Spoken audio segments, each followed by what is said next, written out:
They who dwell within the tabernacle of God and are established upon the seats of everlasting glory will refuse, though they be dying of hunger, to stretch their hands and seize unlawfully the property of their neighbor, however vile and worthless he may be.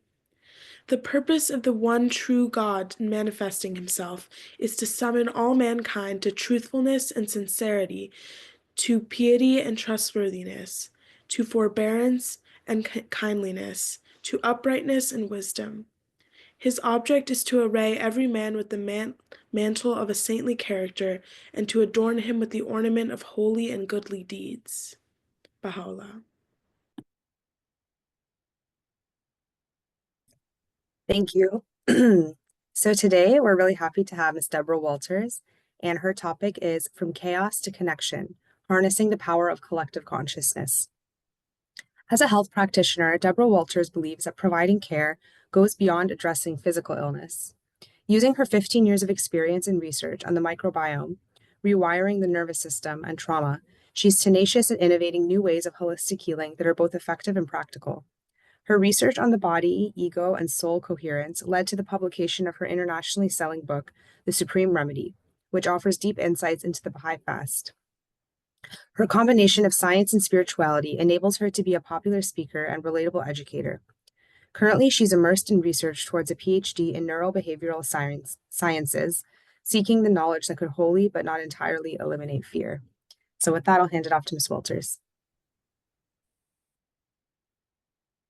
Sincerely grateful to be here today with you. We're going to share some sacred space today. I have some thoughts about the chaos and connection in the world, and I'm hopeful it'll instigate some further investigations and curiosities in your own mind. But before we begin, I'd like to just take a couple seconds to really sit in our hearts and connect to the divine and send out love to all the people in the world who are suffering.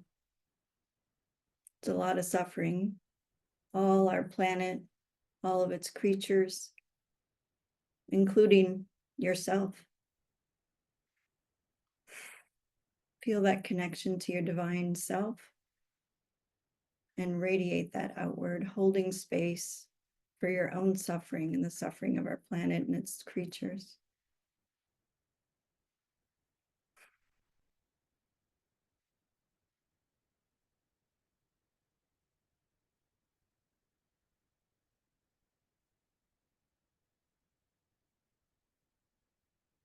It's good throughout the day to take moments like that and just connect to your own body, to your spirit, and to remind you of who you truly are and why we're here.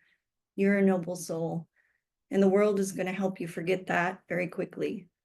So today I'm going to talk to you about the importance of connection in the midst of chaos and how that stabilizes forces and how to unlock collective consciousness.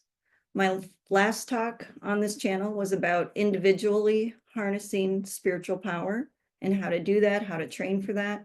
Feel free to watch that video. Today is sort of part 2, how to do that on a collective level, creating some connection and coherence.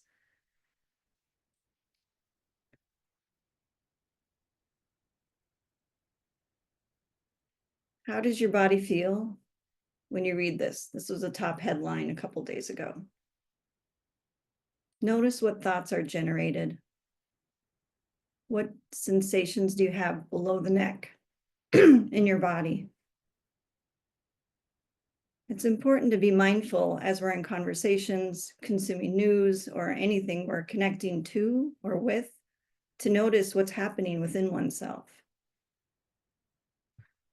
So we understand as Baha'is that there's 2 twin processes happening in the world.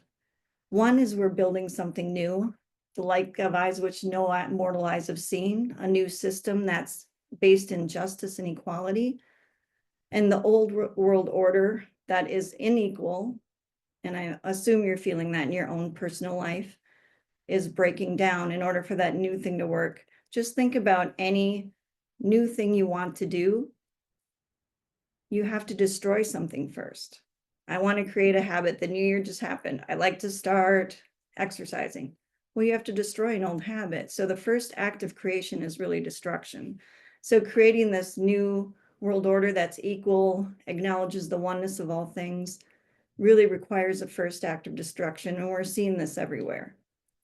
Now, it's interesting to see that if you actually research, instead of looking at the news, violent crime rates are down another year. Inflation is stabilized. Unemployment rate has decreased once again, and the GDP showed consistent increase. Health field, decline in fatalities and chronic illnesses. There's a lot of good indicators, but public perception is that things are awful.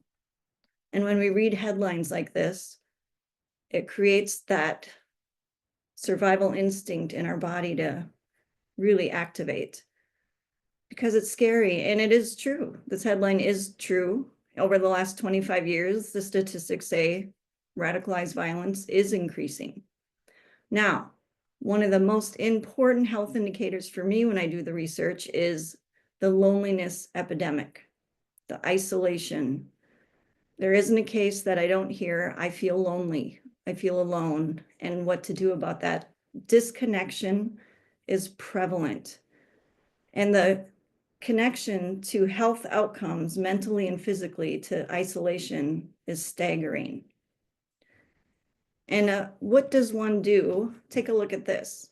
Humans are one of the most social mammals on the planet. We're like a pack in a herd. And what do we do if we want to control something or take advantage of something or consume something? Just look at the lions. They're watching the herd and they pick on the weak and they isolate them. It's a deliberate technique to take control. So we must make every effort to not only connect within ourselves individually, but to the herd, because there's collective knowledge as a herd. Becoming a Baha'i later in life, I wondered why Baha'u'llah's first tenet is investigation of truth for your own self. But as I'm going through the world, I understand that I have to go take time to search what is truth in our society for my own self, what is really happening. And it's hard to take that time when we're really busy, because you need to see the whole picture that's happening, the twin processes. Things that are true, but we're in an age where we're being snared by fear and outrage. This is an outrage. Can you believe it? Can you believe that? I'm cutting him off, right? You can't be my friend. Divorces, I can't, the polarization is really real. And that happens in an isolated state. So just like in the clinic, if someone comes to me with migraines, I have to understand migraines in the context of a whole picture of a life, the environment that person lives in, their work stress, how they live, how they perceive things. It's not just pain of a migraine. So this is the same approach to when we understand societies. We have mammalian bodies that run on survival instinct, and we quickly develop biases. So we have to be mindful of what we're consuming and really investigating truth. So connection is survival to a herd. If you look at the lion picture, if they stick together and go after the lions as a collective, they're not getting in. So justice is the foundation. The inequities, I'm sure you're feeling them. Now, we understand as Baha'is that we're living out the severe mental tests Abdu'l-Baha warned the West about. Are you feeling it yourself? The world equilibrium, we understand, has been upset by the vibrating influence of a new divine standard that came in the late 1800s. 1863, Baha'u'llah declared his mission in the Garden of Rizwan. This upset the world equilibrium. That vibrating influence is happening everywhere. That's shaking out the dust of the world, old world institutions that are no longer just and fair. We're witnessing the collapse of history, tradition, and moral restraints. Are you seeing that? The disruptions of the institution of society will continue until we can no longer bear it, and then we start awakening to spiritual values. Are you seeing that? I am seeing the awakening. I'm seeing the destruction, and I'm seeing the awakening. It's amazing. I'm so excited. Now, oftentimes in an overwhelming, stressful world that's falling apart, we lose our orientation And that leads to the polarization and extremes. And confusion. Have you felt confused in the last few years? Very recently, in the last month, about how to feel about things? Well, we don't have to be confused, but we will suffer alongside everyone else. The change is spiritual in nature. It has divine purpose, which is so comforting that there is a plan here and we can be a part of it. It's like a divine orchestra or an earthly orchestra, and you have a note to sing, you have a part to play, and be a part of the connection to the herd. So one of the things we understand is the unification of humanity is unstoppable by any human force. So I put here two different meteors happening. The choice is ours. We can have the difficult path, the fireball, or we can have the subtle, gentle path. And that really is our choice, how much we arise to serve, how much we're willing to connect, and how difficult it is to connect when we feel fearful of an environment, of being scammed, of people not always having an agenda with us. Our suspicion rates are pretty high of what is safe and what is not safe. I'm even checking every email. Is this a safe link to click on? What is this? Is this from someone I know? Even out in public, who are you? Is it because we have an impression of the fearfulness of connecting to one another? So it's difficult to be vulnerable, and vulnerability is what leads to intimacy and true connection. So we determine how. How will the unification of humanity happen? Not the when and the what. It will happen. It's unstoppable. So heed the call, or there'll be catastrophic consequences. It'll be the difficult paths. And whatever is happening, we can also say it's the best. It's in the divine hands, and we can just focus on our spheres of action. Because Baha'i writings also emphasize America's special destiny. If we rise above our materialism, we have a potentiality, when properly exercised, can guide the destinies of the entire earth. So we have a special task in the world to really rise above the consuming, the materialism, the absolute extreme polarities here, and you can totally do it. And understanding that this is preparing the soil for a glorious new civilization. Now, one thing before we begin is that I don't know if you all knew that Chile had a revolution in 2019. I have a lot of clients there, and it was very frightening, very violent, a lot of protests and riots. But if you look at the 0.85 Gini coefficient on the bottom for the United States, that's a 0 to 1 scale. We are very high. This is a 2022 measure. It's one of the highest in the world, and it indicates the extremes inequality of wealth, of the very rich and the very poor. And if you have $1,000 in savings, retirement savings, credit card debt less than $6,500, you're actually one of the wealthiest people in America. This is ripe for revolution. So we are in that precipice of we have to make choices. It is urgent that we act in our spheres of action, and I'm going to tell you how to do that. So one concept you want to understand is the river. And Peter Levine does a lot of healing with sensation work in trauma. And so you see the main current. This is like divine flow. It can be thought of as your thoughts. You have flow, a flow of consciousness, right? And then we have what is called eddies. And I'm sure if you've seen a river, we have the mighty Mississippi up here in Minnesota. So we have the eddies. Now, if you're a fisher person, you always get the big fish in the seams. So the big fish wait there and they go feed in the eddies or the things coming down the stream, depending on the current. Now, in your life, you can probably remember sometimes the current gets really rapid and a little scary. Oh my gosh, things are flowing fast. Things are happening fast. And sometimes things get really slow and you're like, what's happening, right? Or we get stuck in these eddies. And what the eddies kind of represent, like over here on the right, an obstacle will happen, a spike will happen, an event in your environment, or even an internal thought can happen. And then we start swirling in the eddy and we get caught in that thought pattern. And if you're in a boat in an eddy, you have to angle out of it, and it takes slow, consistent movement to get out of an eddy. And it's the same thing when you get stuck in trauma. Trauma is a really big swirling whirlpool of an eddy, but even our anxieties are a trigger of ours. We get stuck in that spinning thinking. So you just aim your boat out and steady, steady, steadier out, just like heart breathing.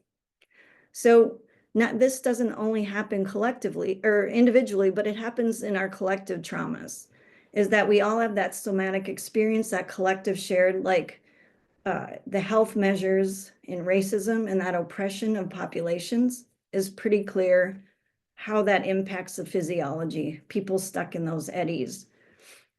Communities can also just become stuck in the collective trauma and can't move out. You may be part of a community religiously, at work, or socially, or a group of friends where you just get stuck in trauma. A lot of people trauma bond in friendships and they get stuck in those eddies where that's all they can communicate. And then it's difficult to flow with things and keep moving on.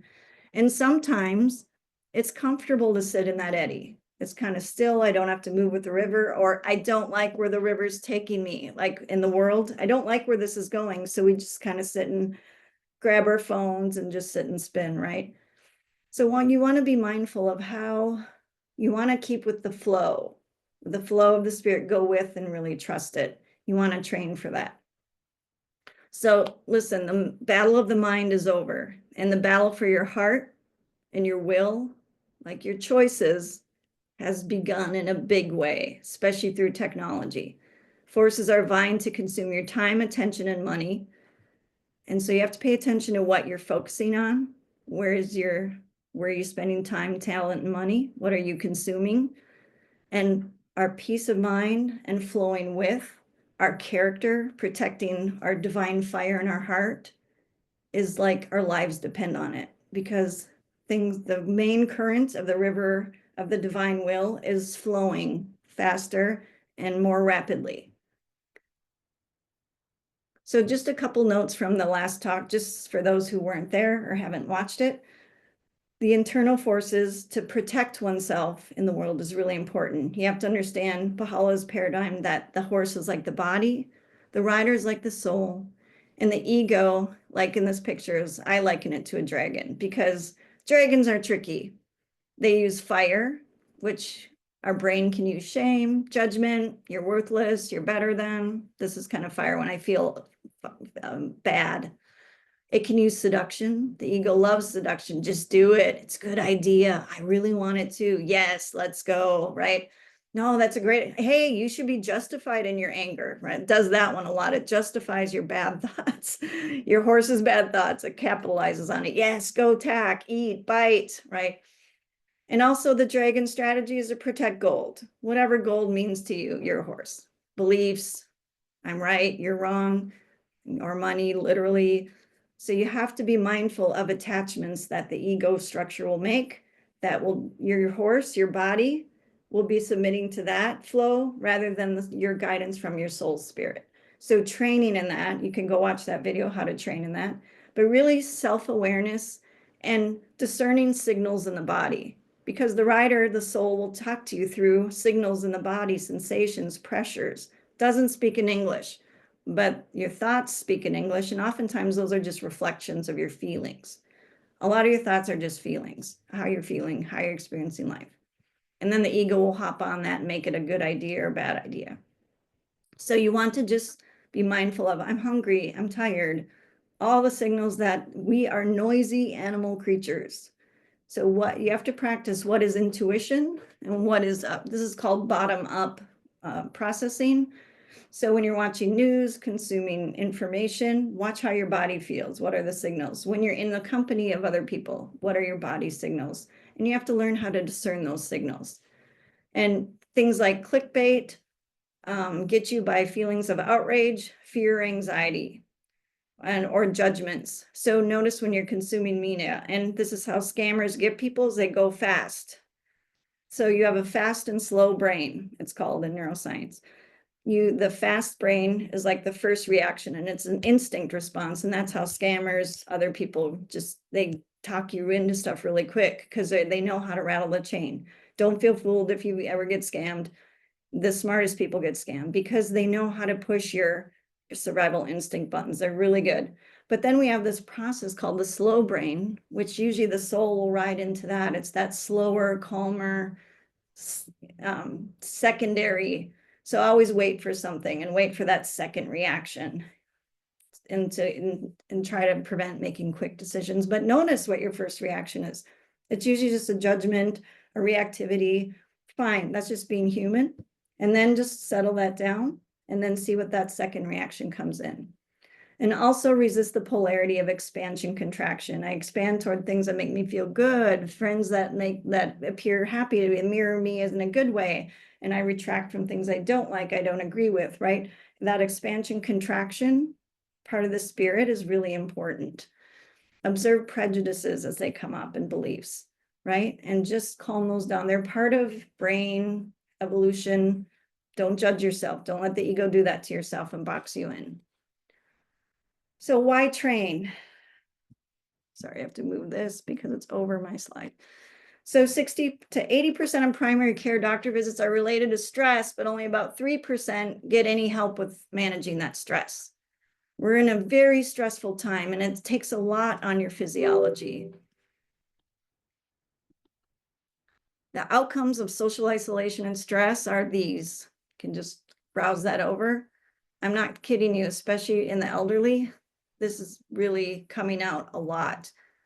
They had an Alzheimer's study that just came out about the social connection and how much better cognition people had after that. And this has always just amazed me. Negative emotions are a reliable predictor of worse health, even when basic needs like food and shelter and safety are met. So just to understand here, the intrinsic cardiac nervous system is fascinating. It's emerging science. It creates oxytocin, hormones of all kinds. It has neuroreceptors, neurons that can think for itself, feel. It has its own emotions outside the brain. And the heart speaks 80% to the brain talks 20% back. The heart is really HeartMath Institute. Go research them and read them. It's their picture above is when we do breathing in the heart. In the Baha'i teachings, this is called our soul will associate with the heart, God's domain. It really creates that toroid shape and really puts us into balance. So the heart has that own neural network. It's called the heart brain if you take a look at it. So positive emotions like gratitude really enhance something called heart rate variability. We all emit a low electromagnetic field that we can induce moods, influence other people's moods and thoughts in a subtle way, not in a gross way, but a subtle way.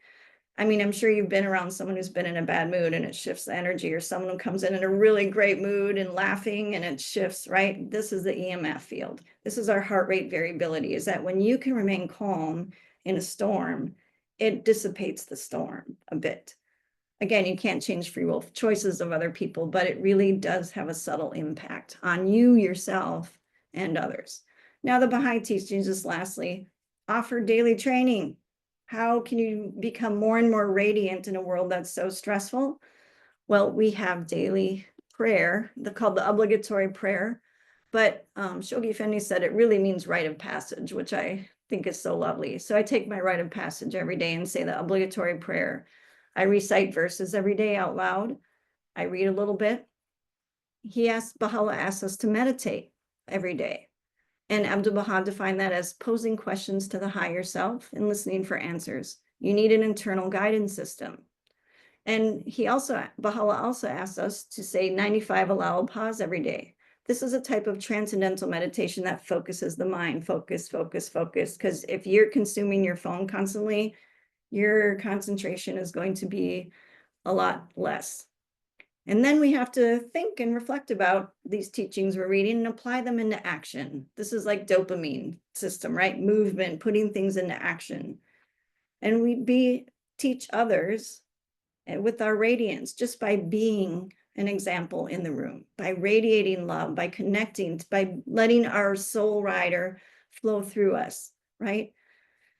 And just being an example is a way of teaching. You don't have to always say, hey, do this. Have you thought of this? you know, really having meaningful discussions about what other people think and listening to their perspectives, listening to understand. It's really important so that we train to be a catalyst. Again, when there's chaos, entropy is a natural order of the universe, but also stabilizing forces. So you want to be part of the stabilizing force in the midst of that. That catalyst is something that speeds up a process. So connection and doing these, you connecting to your own higher self and then connecting to others, you're bridging that gap. You're creating stability, these threads of stability in your world. These concentric circles start happening. And then lastly, yearly fast and review your wealth. It's called hukukula, that you cleanse your internal world and you cleanse the external world once a year. Such a lovely training we have, just to stay in order. Now, I love this quote. There's no force of heaven and earth which can affect them if they place themselves wholly under the influence of the Holy Spirit and under its guidance. I think of this almost daily, and I think, oh, how can I do that right now when I'm feeling really overwhelmed? This chemistry test on the right experiment, I love it because on the left, you see a paper cup empty, and on the right, you see a paper cup full of water, and they're both exposed to heat. And the paper cup, of course, without the water, you know, sets on flame, but the one with water doesn't. And that's the kind of concept you want to understand, is that when I fill my heart with divine love, with gratitude, with compassion, that I am that cup in the world, even if the world's on fire, literally, I can't tell you that, but like figuratively, you can be in the midst of fire and not get burned up. And that's really what we want. And the best route to that is the 3 trusts I talk to people about. You want to trust God. God's infallible. The divinity has a plan. You trust that. If I ask for help, the doors will open. My prayers are answered. Even if I don't get what I want, they're still acknowledged. That I can call on the divine anytime. It's always ever present. So I can trust that. It'll never fail me. Number 2, trust yourself. Even in making mistakes, learn from them. You have a type of instinct, like your animal body has instinct. It's really wise. It can cue you when things don't feel right. It is cueing you, and your brain will override your intuition all the time. I see it all the time. I've done it myself. Like, oh, just be nice. Oh, just do this. Oh, what are you doing? You know, you question it when you're getting signals that don't make sense sometimes. But practice that. You have instinct, you have intuition. Practice trusting those signals and knowing what signals are just nervousness and what signals actually you need to pay attention to. And then the third and last one is trust the process of life. Over time, things can get righted. Over time, you will be shown the way. Things will appear out of nowhereness, it seems like, where you didn't anticipate. So those 3 trusts really help maintain that water in your heart cup, so to speak. And as you connect and do those daily practices, and then you need to, on the spot, be able to put water in the cup when it's empty, right? That means empty of all yourself and put only the divine love in that heart, and you will not burn. Now, we are absolutely wired to connect. We're wired for it, to be social, herd creatures, pack creatures. So up on top, you see there's a neuronal network, neurons coming together. There's a node, a couple nodes you can see in there lighting up. On the right, you see the cosmic web. On the bottom right, have you ever heard of the Wood Wide Web instead of the World Wide Web? If you haven't, the Wood Wide Web is the underground network where trees talk to each other. And the mushrooms and the fungus are also interacting with the trees and sharing nutrients and communicating. So, and it's been shown that trees will be more active and alert each other when there's things coming. Like when I was in safari in South Africa, we were told that when the giraffes come, they get a few leaves of these certain trees, but then quickly the trees tell each other giraffes are there, and then they produce not a poison, but the leaves will taste sour and the giraffes will stop eating them. So they talk to each other. It's very Lord of the Rings, right? The trees talk. So this is an underground network, and it looks like nodes in the nervous system. On the left, we see cities and states and the whole globe lit up at night.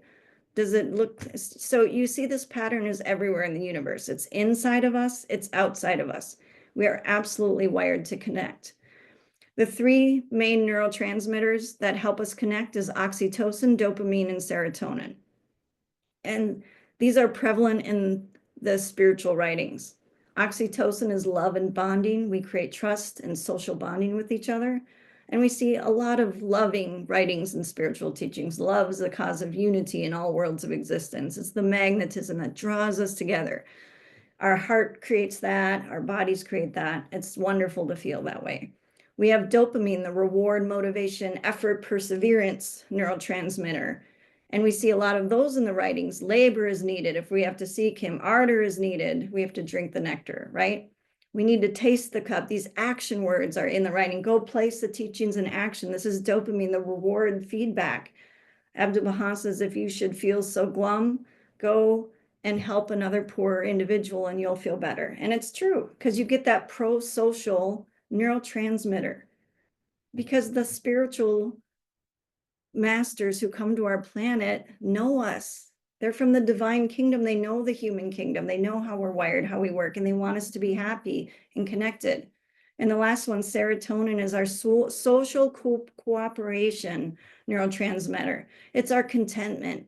Your gut creates, remind you, 80% of your serotonin, 20% in the brain back here creates serotonin as well. But if your gut's off, very difficult to feel contentment. It's challenging.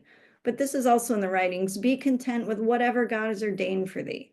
We have to practice this. Even in that river is flowing in a direction we really don't like, and we're trying to swim away from it, right? And if you want to read some more, go read about the polyvagal theory and the social nerve and all that connection. Now, let's understand a little bit about creation in order to understand how this goes into collective from individual. So as an individual, we see the point, that's us, the three parts of us, right? Soul, spirit, ego. Oh, sorry, soul, body, ego, right? So we as an individual, and then but also in the divine, we understand from the Baha'i teachings that God is one, he's singular. God is an energy that is singular. We don't even understand what that means, but it's singleness. It's one point, and everything emanates from that one point. We also understand that humanity has oneness. We're all the part of the same body. That's even a type of a point. So from the divine point extends out. Once creation, something is created, there's something that extends out, and like that river that flows out. And so that point is like the fire of the human heart. That's where you want to focus on that point. It's the beginning of the process of change. It's like fire and the spark of divine love. It purifies, right?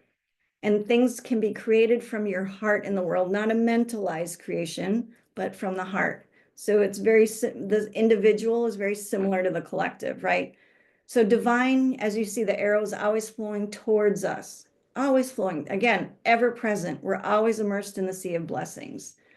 But this creates a line in the material world, which creates duality. And this is like water flowing, right? Like I said, cleansing. It can be cleansing and renewal, washing away the self. But this duality of light and darkness, right or wrong, good or bad, is where the ego structure can get caught up in dichotomies, false dichotomies. But duality on a spiritual level offers us light, the differentiation and discernment of light and darkness, of right and wrong, of character and non-character. It's how we spiritually evolve in this world. And Baha'u'llah says we're even tested if we say we believe in the divine unity. We're tested immediately to test like for gold. So duality is the way we spiritually evolve very rapidly on the earth plane. The divine world doesn't have duality. That rapid spiritual evolution isn't available for them. Now, if we take a third force and put it in with the line, we get something more orderly and very structurally sound, that triangle. It's the first structure arising from that interaction of duality. It symbolizes balance, harmony. And again, just think of an individual: body, soul, ego, right? And if you look to the soul up to the top point, you can stabilize. The ego is going to be a part of it. It just never goes away. You have to train that dragon to be tame, right? Even a marriage, think of a triangle. You know, two people create that line, and then you have the divine force. And if you have the divine force and look to each other, at each other through the eyes of God, if you go through to God, if you do things for God, you're going to be doing kind, connecting things. So it really stabilizes a marriage. And there's a whole lot of psychology that talks about the triad of individuals trying to make things work, like a pitcher, catcher, coach. I mean, it goes on and on, that are fantastic. So you always want to triangulate with God within your own life and within others. And this is sort of the element of air, the intermingling of forces, the breath of revelation, the intellect, communication. And then we go into the world of matter, which is the square. It's a stabilizing earth element. And the four sides represent completeness.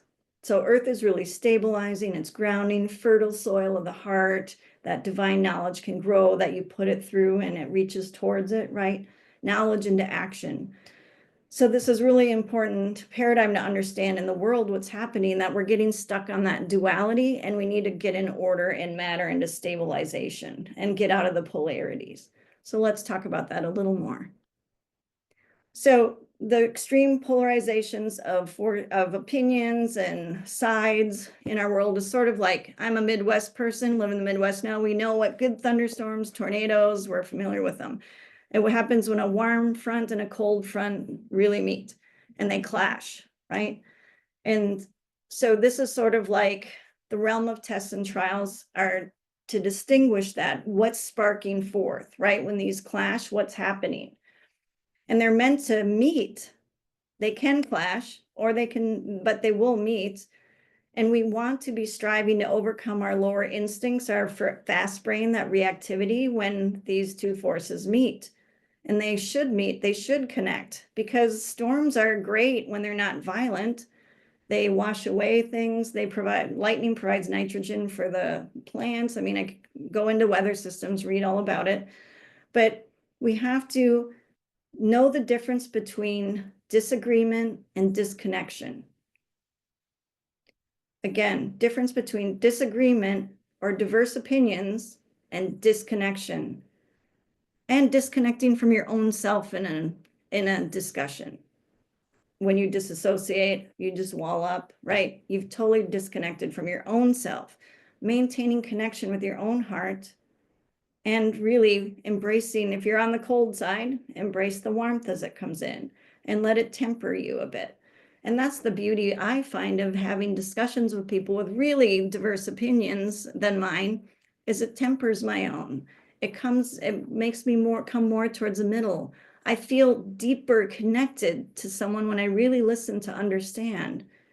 So individually, the interplay of free will choices and divine will and laws of nature is happening. In a healthy society, it translates the tension between free will choices aiming towards coherence and the stability provided by institutional laws that are based in equity and fairness or justice.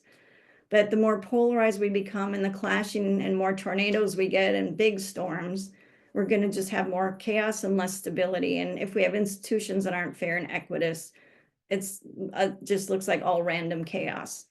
So a really good approach to when two fronts meet and you're one front and someone is another front is curiosity and compassion. It's a really easy way through.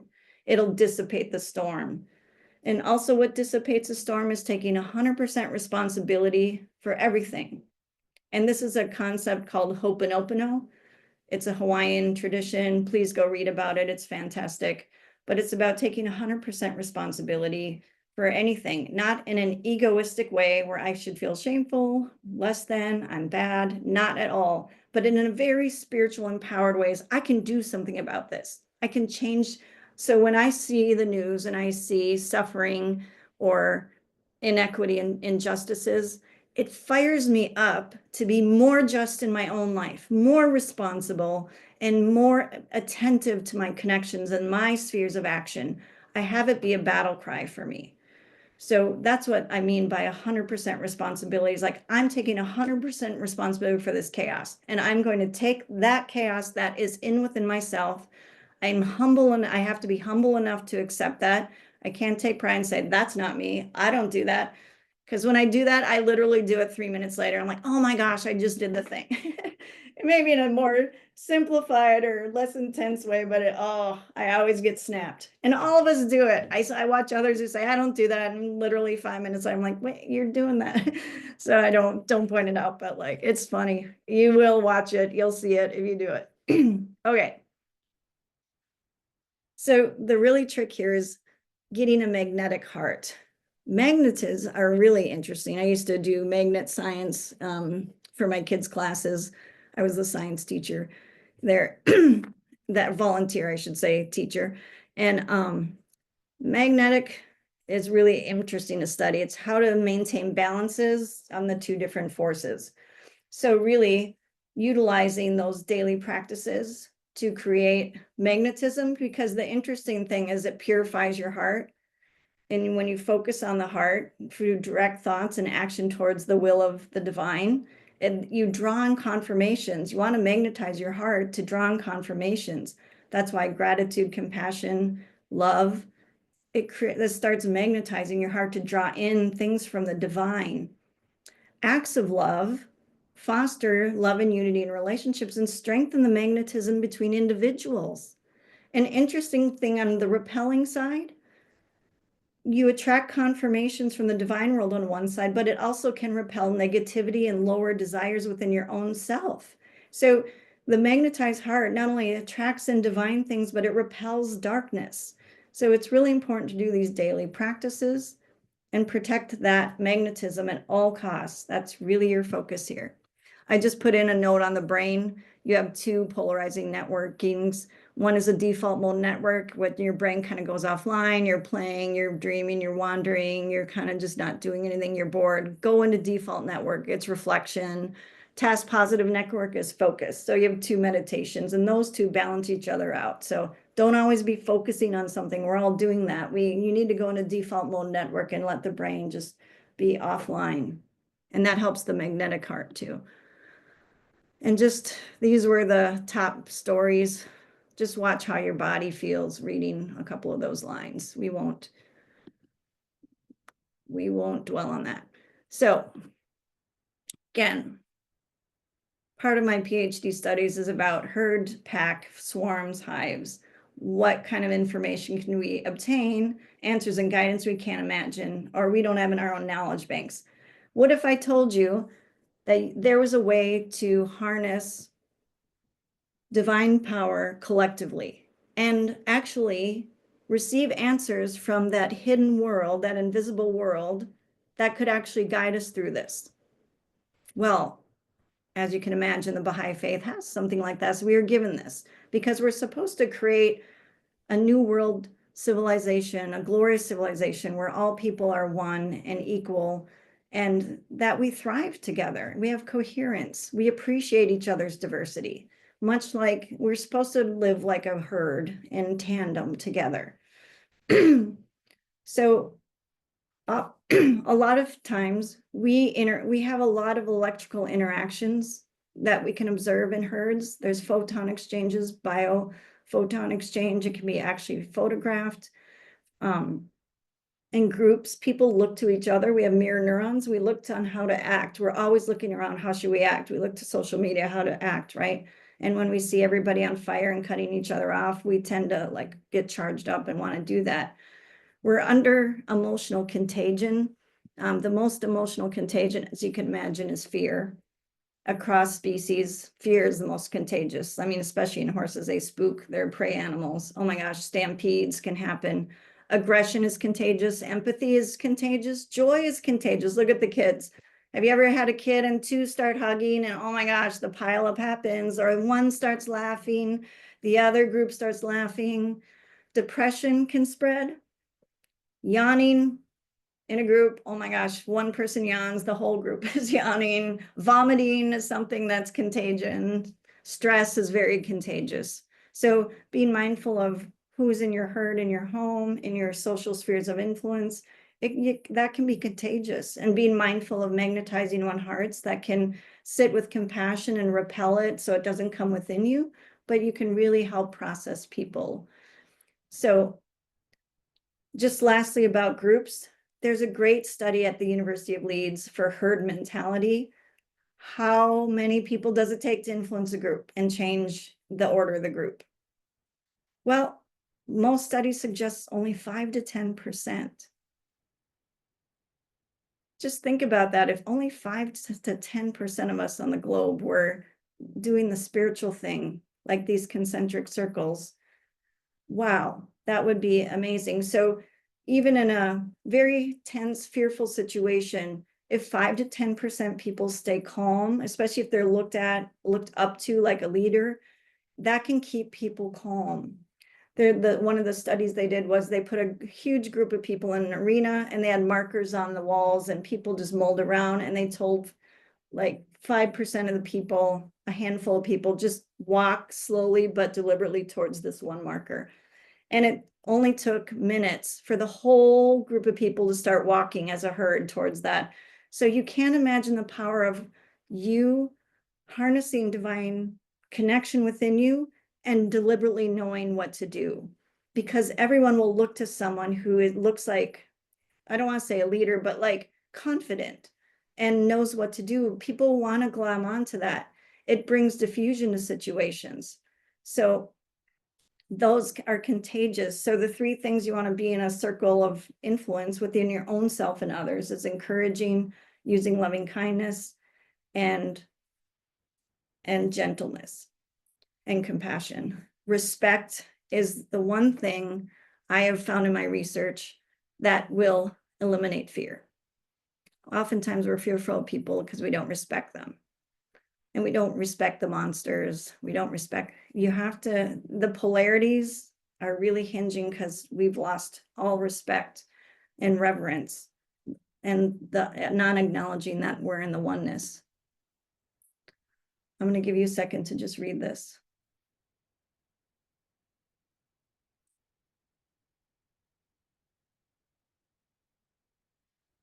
It's a beautiful quote that sort of goes with what I'm talking about in the groups, is that if you go confront with a force, right, like that storm, the cold and hot clash, if you do it with the energy of contention and confrontation, it will intensify it. And you know this in your intimate relationships. If you go in with contention in a discussion, you're hurt, you want to fix something, you want to talk about it.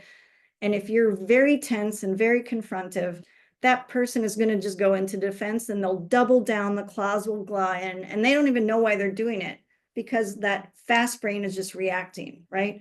So it's in a very individual level, but individual to individual, but it's also collective.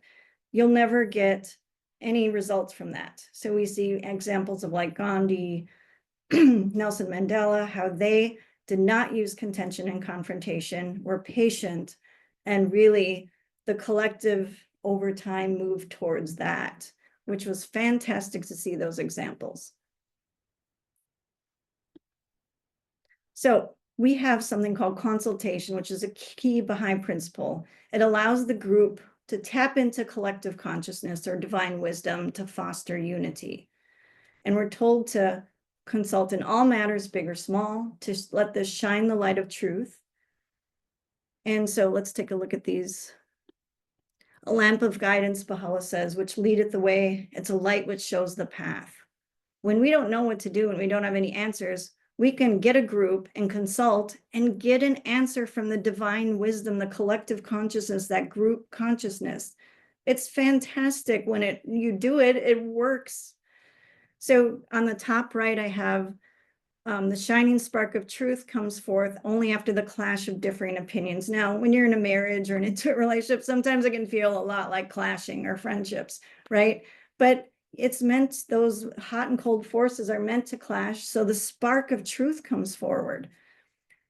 And I put a prism here also, is that when all people acknowledge that they're one waves of a sea in consultation, that's the feeling you really ideally want to have. If you've lost respect for someone, you're in contention, and emotions are running high, it's harder to feel that wave. But as you're consulting and going through the consultation, it just feels like movements of a wave of one sea. You're on your boat, and it just feels like harmony, and you can feel that collective connection. It's fantastic. And then you can see the rainbow of all the people's diverse opinions come in, but shoots through the prism of our heart. And then the white ray of truth comes forward. And when the truth emerges in a true consultation, everyone feels it because they're on the waves and they're like, there it is. It's just the energy suddenly shifts and you know that's it. Now, this isn't infallible. We can make mistakes because emotions are running high, but this does work. Okay, so here's a short, please go read about consultation, how to do it. There are so many teachings and writings about it. We can't do it all here, but here's a cheat sheet about it. So you just want to, before you go into consultation, the shared intention is to seek the truth or get that third will. What does the third will say about this? The third will meaning the divine will, right? My will, someone else's will, or everyone's will. But what about that other will? The will we need to submit to that knows the answer. Through the divine world, it knows the answer. So we share that intention. This is what we want. That's see the end in the beginning, Abdu'l-Baha says. And then we connect to divine energy to invite divine guidance. So you can do that by prayer, group meditation through the heart, especially if someone's emotionally charged. Take time to do that. Everyone magnetize your heart, however that looks to you. And then after that, everybody offers perspectives to the group with courtesy, love, and detachment. It doesn't mean that we're all stoic and robotic and giving our, it just means you can deliver it with passion, but it's with courtesy, love, respect, detachment, gentleness, all those virtues that create connection, and that all voices must be heard. If anybody withholds their voice, the truth has a difficulty coming out. It's really important that everyone offers what's in their heart, because sometimes a quiet person or this person who doesn't agree with everybody, they're getting something from their rider that needs to come into the discussion. If they withhold it because they're upset or they've just locked down or they close their heart, the truth can't come out because it's the clashing of those diverse opinions. They're the rainbow coming through the prism, right? So everyone must speak, and they must speak their truth. And the listeners must be actively listening to understand, being curious and compassion. Ask more questions. What did that mean? What did that mean? Explore, once everyone says it, explore the merits of all perspectives so that everyone's honored and respected. And then our discussion. And if anyone gets too contentious or emotions get too high, that fast brain starts coming in, calm it down, take a break until people calm down and come back to it, until they can talk about it to reach a consensus or majority. If you can't reach a consensus, again, you want to feel that, feeling the waves, and all of a sudden, the truth will emerge. And then once you see, or there's a majority, act upon the guidance with wholeheartedly. So any incorrect decisions will be corrected by divine forces. Abdu'l-Baha said, even if there's a bad or wrong decision, if everybody obeys it, the divine forces will correct it over time, which is like, wow, can you get it wrong here? Really? It's so fantastic. So a lot of us, when our idea isn't taken or we really disagree with the group, we can kind of get our nose in a stint, or dragon can say it's a good idea to tell everyone else that you think this or whatever, right? Add contention in the group. You want that coherence and unity, even if it's not what you think or you think they're crazy. What you do with your ego is say, no, let's see if it's right.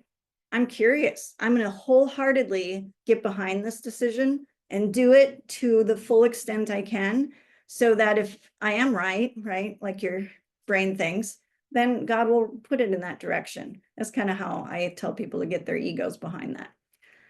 So this is an active thing that has to be done in the family unit between two people within oneself. Like in the last talk, I talked about just reflecting, meditating, asking questions, and getting answers, reflecting on your actions.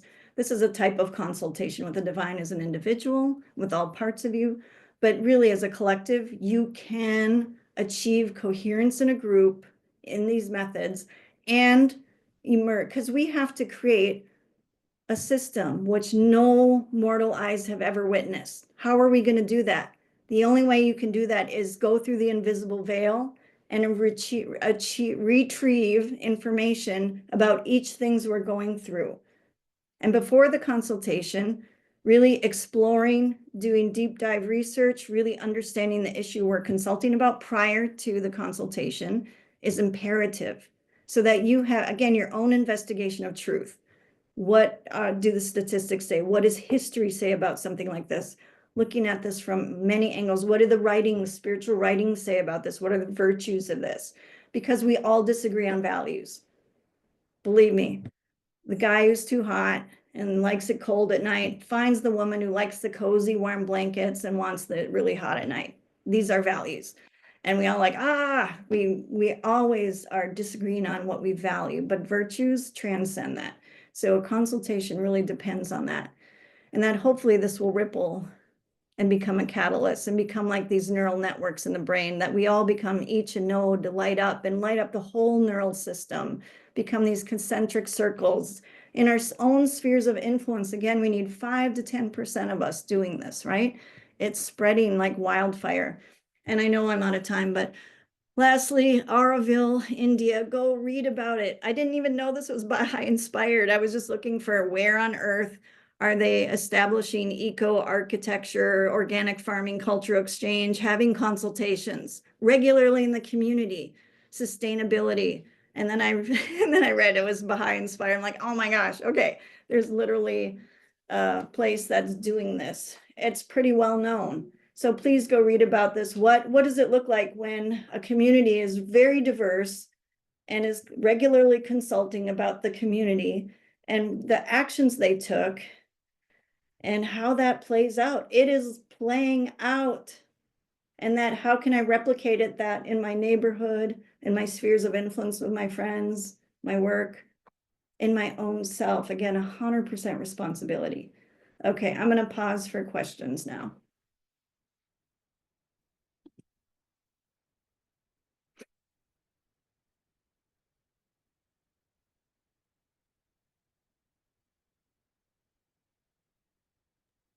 Great, thank you so much. So now people can put their questions in the chat. We have time for some Q&A. The first one is, any ideas about balancing these statements as an individual? The first one being, let your vision be world embracing rather than confined to your own self. And the second one being, I will not dwell on the unpleasant things of life. What do they want from those quotes? Can you say again? How to balance these statements as an individual. Meaning not being selfish? I'm not sure, like, I'm having trouble like really understanding what they want. Like as an individual in the scheme of the collective, can the person just clarify the question? Yeah, if you could clarify. And then in the meantime, there's another question. Can you talk more about virtues and values? Sure. So when I'm working with family systems, I often see people getting stuck in values, what they value, and our polarities, what we value. I value health. I value health in this way. I value this type of healthcare. I value, again, the classic hot and cold, like I mentioned, that literally creates so many fights and intolerances. And just the way you load a dishwasher, I value having things in order, things small on top. I've heard all so values can be in the small things, but it can also be in the big things. I value my opinion. I value this.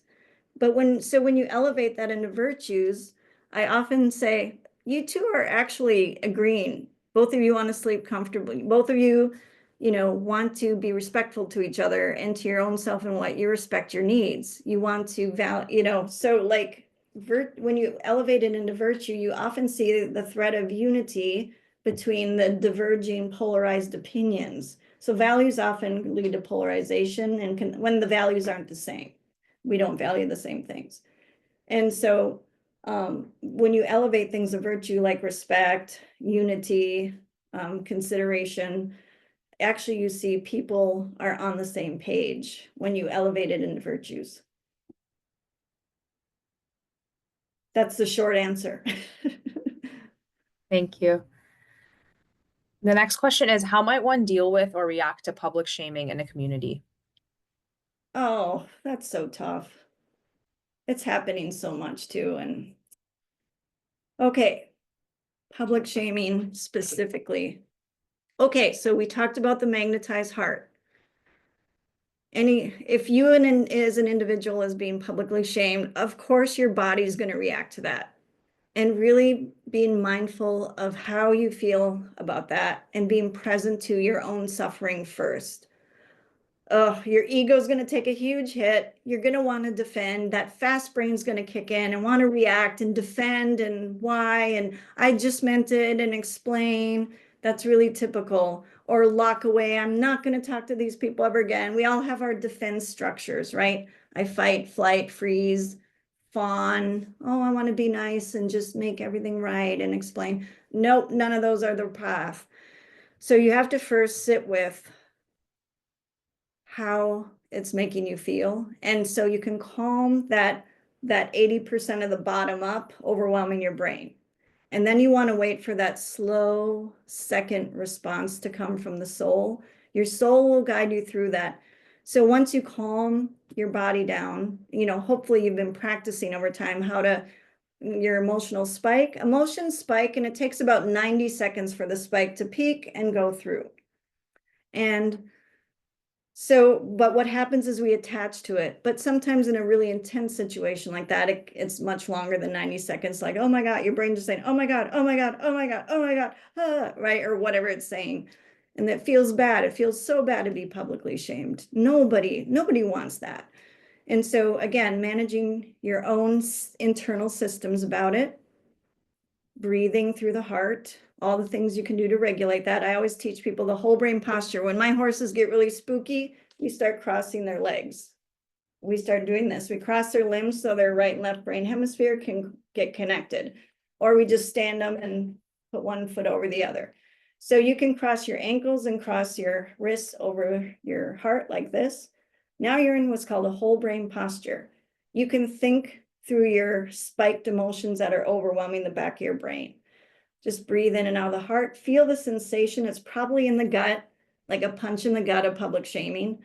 Just feel that if it's in the gut, tightness in the gut, just the sensation, and breathe until it dissipates, until it calms down. And then you're going to get that second nice reaction. Ask your higher self in meditation. Be patient. Take some days to think about it if you have days on how to reflect and respond. Try to consult with a group on how to respond. Again, not emotionally charged. Again, this is a very short answer to that question. And then get that divine guidance on what to do. Ask your soul rider, to guide you through that. I can't tell you, like in the last talk, I can't tell you how many situations I've been in. My soul has given me very specific, had just flown out of my mouth. It was not how I would have ever handled things. And the soul will bring balance to a situation. It'll know who can be talked to and who not to talk to. Like, no, don't waste your pearls on swine. No, over here, no, this person can be, the soul knows. So really practicing that reliance on it and trusting and channeling the Holy Spirit in those situations, your soul. Thank you. And don't make it personal. I mean, if someone's publicly shaming you, it's about them on some level. They're making it personal to you, but if you get offended and take it personal, you're going to go right into ego dichotomy and just spin around, right? To get out of that, all of our actions are a reflection of us and our own character. And it's hard to do when someone's making it personal to you like that. Okay. Thank you. The next question is, please comment on the power of the core activity spreading throughout the world. Well, yeah, again, the core activities are like, for those who don't know what that means, is like devotionals, home visits, teaching children, teaching junior youth, meeting and studying the writings in groups. So it depends on how it's done. Like I said, are you doing it with a magnetic heart in a coherent group, or are you just doing a mentalized exercise? Mentalized energy gets you far, but you're kind of in the land of duality, right? So core activities are amazing, but how you do them with a magnetic heart and having coherence amongst individuals and really using consultation in those groups, that's what creates the concentric circles. If we just had so many of those doing that, I've seen just amazing things happen in those. I think I told a story in another talk where we had 3 believers in a community, and we just decided to get together once a week and pray for each other and what's happening in our lives and just the community itself. And within 6 months, we had an LSA. It was amazing. I mean, they just came out of nowhere. I just got moved in. We just found out. I was like, what happened? Devotionals where you get together and pray with each other. You bond in such an intimate way. It's so effective, that concentric circles I showed you. Very effective. So yeah, that's what it looks like. And hopefully 10% of the world will be doing it. Wouldn't that be amazing? Thank you. The next question is, there are a lot of young people who say that evil is part of existence and it has to exist. It's like justification of passivity and apathy. Hard for them to see oneness in this light. How do you approach these thoughts? Yeah, I talk to cultures all over the world who truly believe in evil, the evil eye and its effects on people, cursing, and I really respect their opinions when they come up. The Baha'i faith doesn't believe in evil in that kind of way, that someone can have that big of a, again, people with darkness within themselves can have a subtle effect on you, on your mood, on your kind of your attitude. If you expose yourself to it over a long period of time, and a lot of time, it can affect you. But so evil and the Baha'i teachings are really, the concept is just light and darkness. So darkness is just absence of light. And again, if you look at a polarity, I wish I had a whiteboard. If you look at a polarity, let's just say there's 2 spheres, light and darkness. On the polarity spectrum, that line spectrum, light and darkness, it's like yin and yang. They interflow with each other and they're part of the same system. Lightness and darkness go together. It's cohesive. And in fact, light and darkness can show you the middle path, and that it can help you discern what is light and what is dark. The contrast helps us to understand what to listen to, what to pay attention to. So that we, as Baha'is, want to embrace the darkness, because why? It's within us. We have an animal, darker nature that's not very evolved. It runs on emotion, and we have to understand our own darkness. We all have it. If you don't think you have darkness, please think again. We all have those dark tendencies. And you have to know the self to know God in the Baha'i teachings. And understanding our darkness helps us discern when to choose the part of us that's light-filled and what's the part of us that's dark. It helps that choice, the free will choice world. Again, very short answer to that. Thank you. If someone's being shamed publicly, should there be interfering and stopping and defending of the recipient? That's a good question too.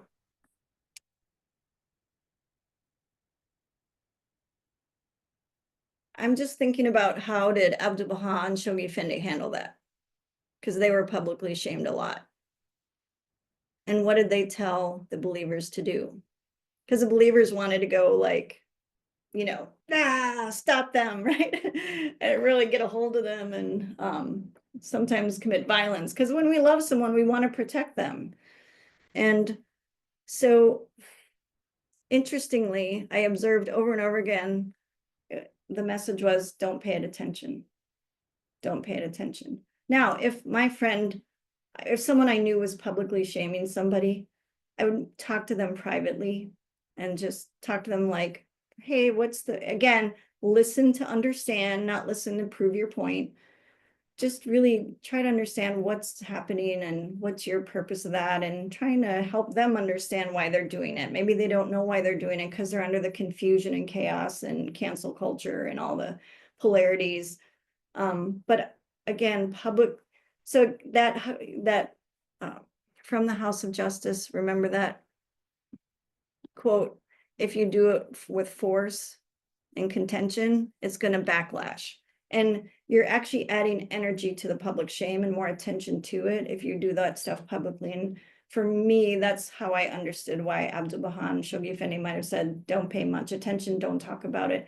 Because when we talk about it, we think about it, we're actually creating energy, and those ripple effects, that energy goes out. We're actually putting more highlight and attention to it. If you want to down a narcissist, you got to starve them for attention and any energy to it. It's the best way to do it. Now there's other situations, but those are very specific situations. So this is, again, short notes. Thank you. Does anyone have any final questions? That person didn't clarify the first question. No. Say it again. I'll try it again. So, any ideas about balancing these statements as an individual? The first one is let your vision be world embracing rather than confined to your own self.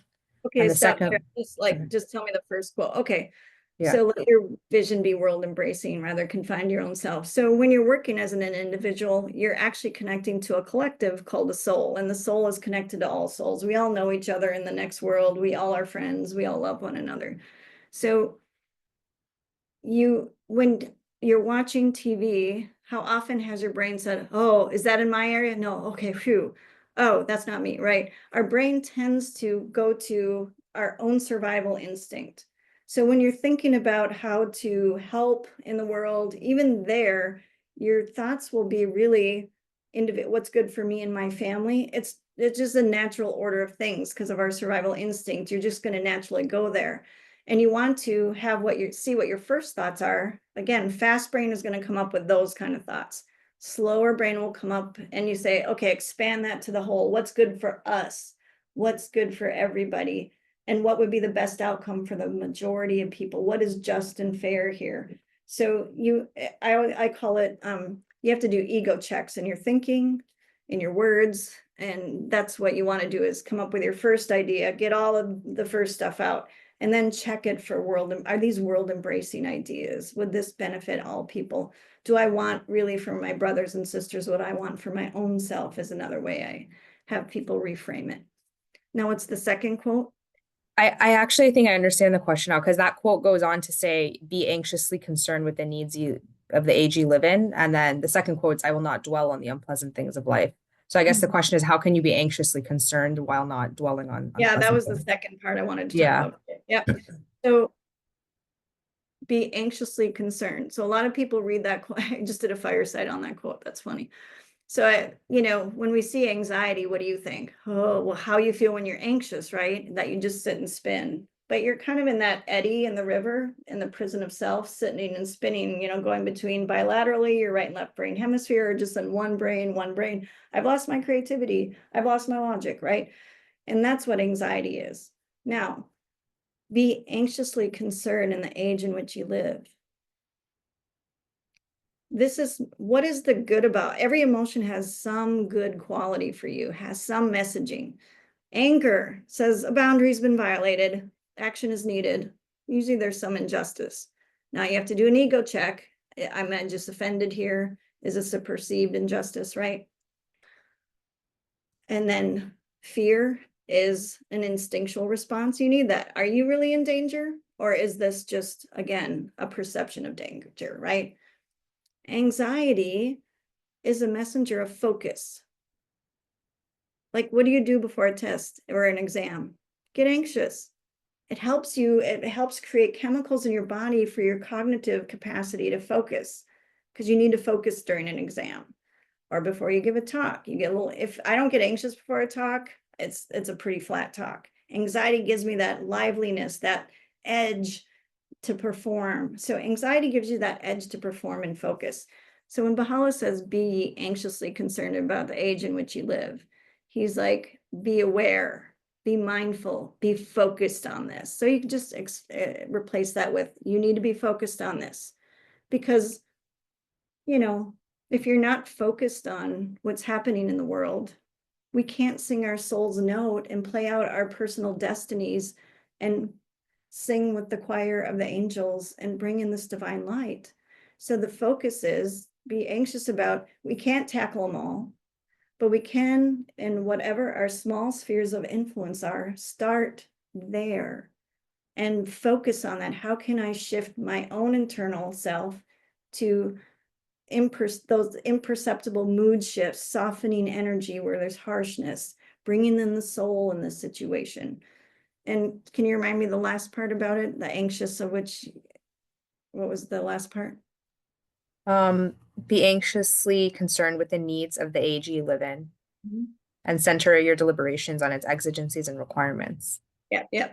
Deliberations, just put in consultation, right? It's so focus, identify the needs in your communities, in your own home life, in your spheres of action and influence, and then consult with those groups about them and teach how to consult properly. How we're all looking for truth here. If people aren't religious, then we're just looking for the truth. And collectively as a herd, we collectively have wisdom that knows what to do here. We're just harnessing that.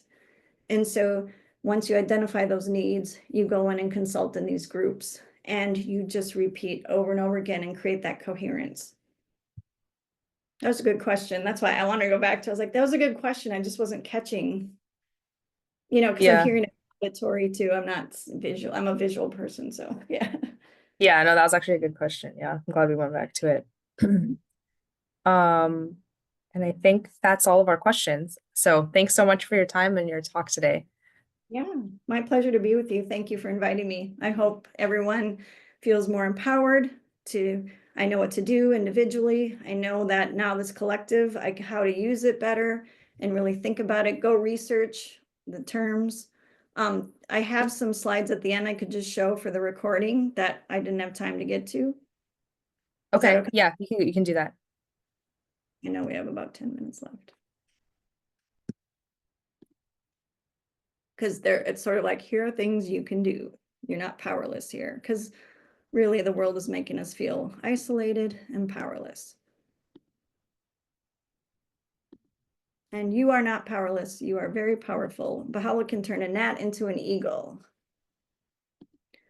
Okay, you have to practice internet discernment, seeking truth, right? So here's a little short list on the left. Know what source, examine the content, check for bias. When you're reading something, check your signals in your body. I always know when I'm getting inflamed or I'm having some emotional charge. I'm like, this is not good information. You have to discern tricky people. The narcissism rate is going up every year. Now, listen, narcissism is overused in our society. We love the narcissist. It's another polarized word. All of us have narcissistic traits. Everybody does. You have them. That's the darkness within you. You have to go examine that stuff. Call yourself out for it in a gentle, loving kindness, compassionate way. You're just part of a culture, all the things, not to enable you, but just to understand and be compassionate about it. And then work with it and train that part of us, right? But there's a lot of scammers and a lot of people who are tricky. And that's what I used to tell my kids, watch for tricky people. So here's a nice little list you can take a look at later. What are you connecting to is the biggest question. Feel your feelings in your body. It'll tell you. Consume balanced information. Find news sources. I was thinking the other day, I wish I'd lived in the part where we walked on the moon, this scientific discovery. Like, it was an exciting time of discoveries and openings of the world and things we were doing. And now the news source feed is like, oh my God, I'm so overwhelmed. How will we get out of here alive? Aliens, please come save us, right? So like, that's how most people tell me they feel right away so make sure that your feeds and that you go to sources that are not inflammatory like that. And I subscribe to scientific discoveries. I get so happy when that feed comes through. I get so excited to read, like, oh my gosh, we are on the precipice of understanding. I have spiritual feed. I have happiness news broadcasts. Like, oh my gosh, people are saving the planet. You start seeing all the helpers in the world. And also on your social media, you're just feeding more wealthy people. You have to actually, because of the algorithms now, you have to actually go to people's pages to see what they've posted so you can bypass all the advertisements. And again, recycle, reuse. The circular energy is really important. The circular energy within oneself, like that magnetism, breathing in the heart, it creates circular energy so you don't exhaust yourself. So connect with nature. The photon exchange between trees and humans just came out. I mean, it's amazing. The circular nature of feedback loops, the positive feedback loops rather than negative feedback loops. You know, again, practice reflective. What are you consuming? Is this store, is this company, do they have good practices? Are they ethical? You know, you have to go look that stuff up. It takes time, but here are some websites I just collected to save you some time. Again, if you want to just go back and pause the video. Here's some other social media. Again, I don't know if now these are still good or not, but at the, you know, a year ago, I looked these up and there's some, I was looking for alternative social media platforms. And lastly, the House of Justice, I love this quote, is every choice a Baha'i makes leaves a trace, and the moral duty to lead a coherent life demands that one's economic decisions be in accordance with lofty ideals. All of us err on this because it's more, better, faster, cheaper. Come on. I can click on my phone and, you know, I have an urge, I have an impulse, put it in my hand. Like, what do you mean I have to wait 2 hours for this delivery, prime delivery? It's just kind of funny how like they're going to helicopter us immediately, right? It's getting to that point where our animal impulses and consumption are getting so, that dopamine hit is like that reward and pleasure stream is so instant. I want information, I have it. Now that's kind of fun as a scientist, like, oh, information is right at my hands fairly quickly nowadays. I remember back many years ago where you had to really fight for information, get books out of the library. It was a long-term thing. So there's good things about this and there are challenges about this, but really making sure your purchases are in accordance because it does affect the planet. There's a chocolate, I can't remember the chocolate company, but they're all about abolishing slavery in the chocolate field. Did you know the chocolate field has a lot of slavery, child slavery in it? So you probably didn't know that buying your chocolate bars, but look for those companies, support those companies, support the mom and pop stores, little businesses. So that's it. I just wanted to share some. And oh, I can stop that for you. There we go. yeah, it's on my end is like yeah, it's like complicated. Thank you. So yeah, so I know people are asking where they can get these slides. So we will have this recording on our YouTube channel soon. So I've put the link to that in the chat. If you just subscribe for free, you'll get a notification when we upload this video. And our next talk next Saturday will be by Jason Heiner, and his topic is how the Baha'i faith redefines what religion is and does. So that will be at noon Eastern time. Thank you, everyone, and we'll see you next week. Bye.